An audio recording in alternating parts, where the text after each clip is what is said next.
Eastern philosophers say that to attain wealth, it's absolutely necessary to be honest. In this video, I will show you the pitfalls of honesty, and by the end, you'll be able to answer for yourself how honest you truly are. Honesty is one of the yoga ethical principles. It is called Satya. Satya includes truthfulness in our words, choices, and actions, as well as honesty towards oneself and others. Can we stay true to ourselves in the workplace? Can we speak and act in accordance with what we truly think? For instance, during a meeting, one of the colleagues presents a project. It often happens that after the presentation, everyone waits to hear the opinion of the boss before expressing their thoughts. Consequently, the opinion of each subsequent speaker is influenced to a certain degree by the opinion of the boss. Therefore, such opinions might not be entirely truthful, swayed by the boss. Or like in daily scenarios, failing to complete tasks on time, forgetting about an assignment, failing to write a report, to communicate with the client, and so on. People use lies to hide tasks or duties they haven't done. People are not entirely honest because they believe if they tell truth,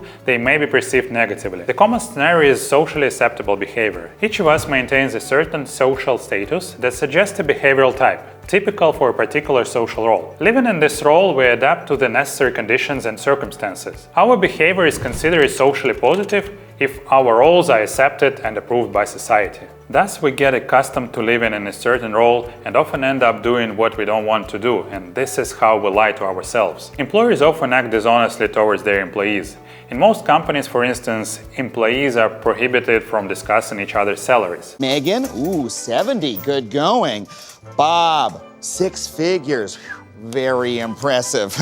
And Charles, $6? You only make $6 a year? I'm sure you are familiar with the situation when there are 2 employees in the same position performing identical tasks. One might receive a larger salary than the other. What we see is an unclear, non-transparent monetary incentive system. However, truthfulness and honesty are not just about what we say. Satya also means honesty with oneself. Consider a situation where my colleague gets a promotion, but I feel frustration and hard feelings about it. Such feelings might arise from my own selfish desires for recognition, respect, or a desire for higher income. If I can recognize my dissatisfaction with the injustice, acknowledge my offense as it is, and admit these feelings, then I'm following Satya.